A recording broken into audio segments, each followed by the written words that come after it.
E aí pessoal, tudo bem? Sejam bem-vindos à nossa videoaula 53 e hoje, dando um tempinho aí na apresentação das normas regulamentadoras, a gente vai falar um pouquinho sobre análise de acidente de trabalho.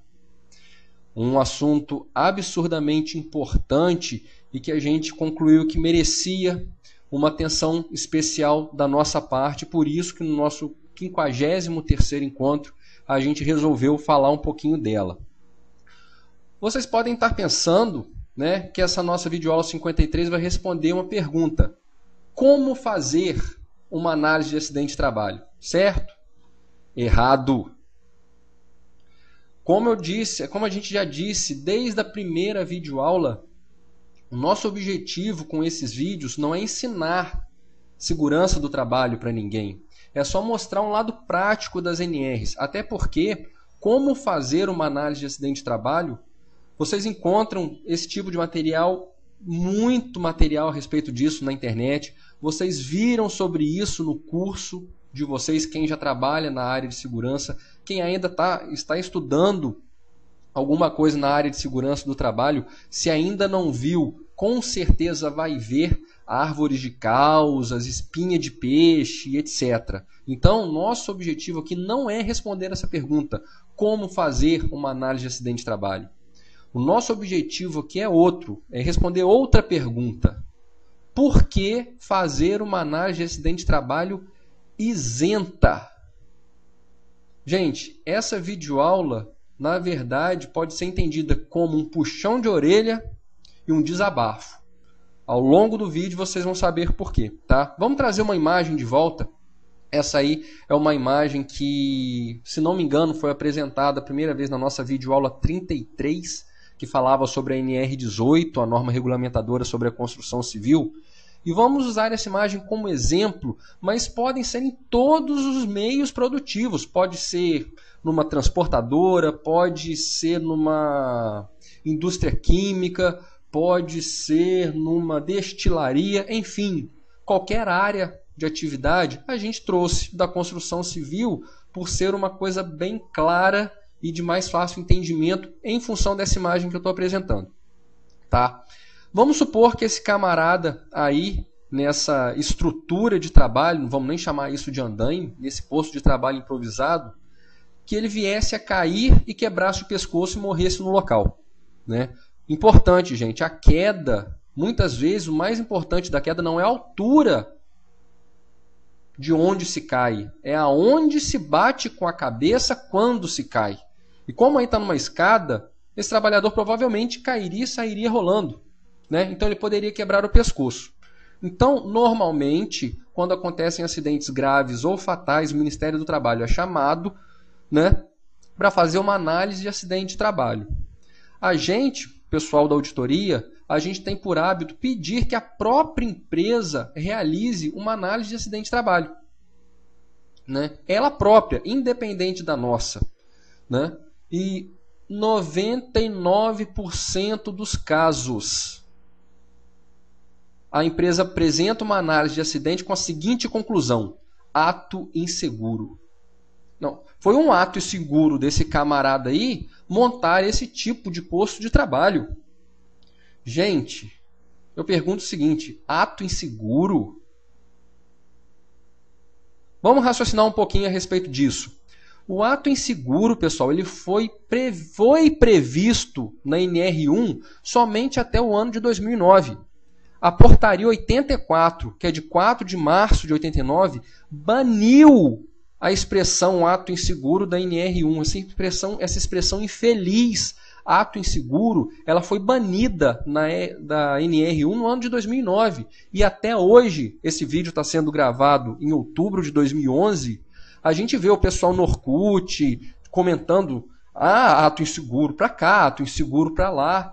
Gente, se vocês repararem na atual redação do item 1.7, letra B da NR1, vocês vão ver uma observação. E lá está o seguinte: com a alteração dada pela portaria 84, de 4 de março de 2009, todos os incisos, o 1, o 2, o 3, o 4, o 5 e 6 desta linha foram revogados. E o 17b1 era o que trazia essa expressão infeliz. O que ele dizia? Cabe ao empregador elaborar ordens de serviço sobre segurança e medicina do trabalho, dando ciência aos empregados com os seguintes objetivos. 1.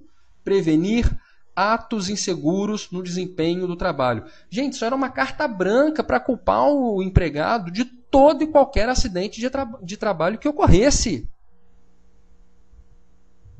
Vocês concordam comigo, gente? Né? Pelo amor de Deus, parem de colocar a culpa no morto. Como eu disse, 99,99999% das análises que a gente pega foi ato inseguro do trabalhador.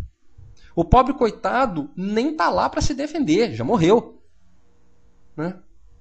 Então, vamos voltar à imagem em si. Por que o Ministério do Trabalho, o pessoal da auditoria, pelo menos com quem eu tenho mais contato, sempre pede nesses casos, que a própria empresa faça uma análise de acidente do trabalho. Não é para achar culpado.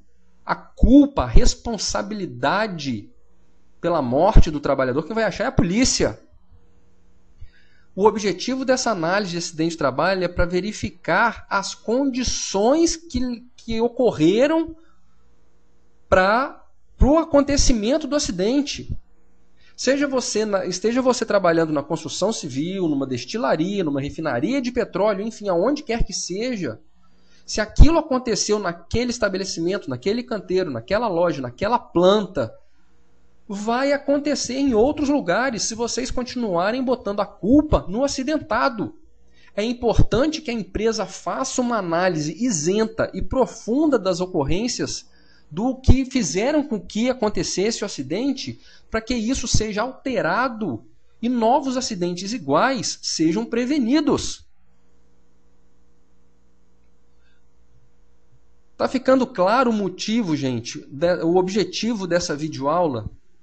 Como a gente falou para vocês, não é ensinar a fazer uma análise de acidente. No nosso site mesmo tem um material lá bem bacana sobre isso. É chamar a atenção para o real objetivo da análise de acidente de trabalho. Igual nesse caso aí. Ele caiu, quebrou o pescoço por um ato inseguro do trabalhador que montou uma gambiarra como posto de trabalho. Gente, foi emitida uma ordem de serviço específica para esse trabalhador sobre o ambiente em que o trabalho seria executado? Houve conivência da direção do estabelecimento, nesse caso um canteiro de obra, que viu o trabalhador exercendo aí as suas atividades e não falou nada? Porque essa imagem aí o mestre de obra já tinha passado, o engenheiro já tinha passado, o técnico de segurança já tinha passado por aí e ninguém falou nada.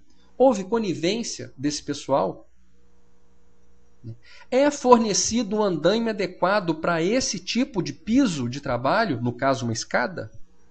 São essas coisas que têm que ser estudadas e adequadas, né, para que novos acidentes, novas gambiarras como essas não sejam montadas. No nosso blog, sabinoSST.blogspot.com, tem um link para um vídeo que a gente colocou no YouTube, que é um programa da NetGeo, da National Geographic, né, que fala sobre um acidente aéreo que aconteceu na Alemanha em 2002. Seguindo essa linha de raciocínio, o que seria mais fácil? Culpa do controlador aéreo. Né? Culpa do operador do controle aéreo. Foi ele que errou, mas quase 300 pessoas morreram no acidente entre os dois aviões. Mas a análise foi feita de uma forma tão aprofundada que houve modificação no mundo inteiro sobre padrões de segurança em voos comerciais. É esse o objetivo da análise de acidente, pessoal. Modificar procedimentos, modificar estruturas de trabalho, padrões de trabalho. É o modo operatório do negócio. É um vídeo longo, tem cerca de meia hora, mas não é cansativo. É muito legal, rico em detalhes. Eu acho que ele traça um caminho a seguir, tá? Nessas análises de acidente de trabalho. Tá, gente? Por favor, excluam de uma vez por todas do subconsciente de vocês a expressão ato inseguro. Muitas vezes o próprio trabalhador ele se recusa a usar o equipamento de proteção individual. A recusa dele pode ser entendida como um ato inseguro?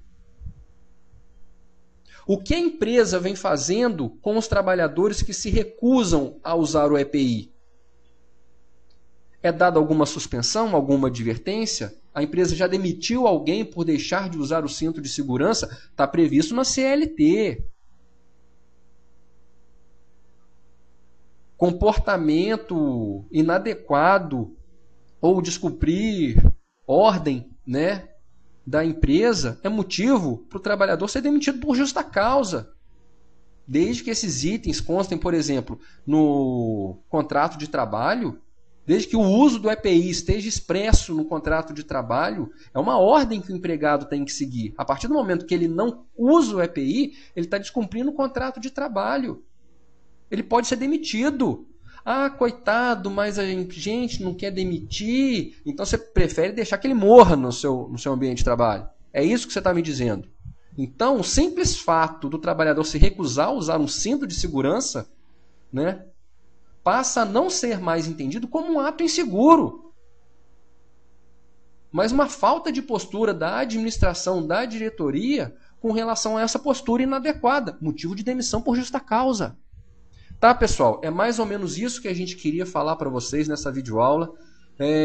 No nosso blog, a gente deixou lá várias portarias relacionadas à NR1 que mostram a modificação, né, dessa parte do ato inseguro e, pelo amor de Deus, repito, excluam isso do subconsciente de vocês. Ok, pessoal? Ficamos por aqui, mas, como sempre, à disposição no Orkut, no Gmail, no Facebook e no Twitter. Muito provavelmente, muitos de vocês vão discordar de mim. Fiquem à vontade. Ninguém aqui é dono da verdade, tá? Tá aberto o debate. Meu obrigado a todos, fiquem com Deus e até a próxima. Grande abraço, pessoal. Tchau, tchau.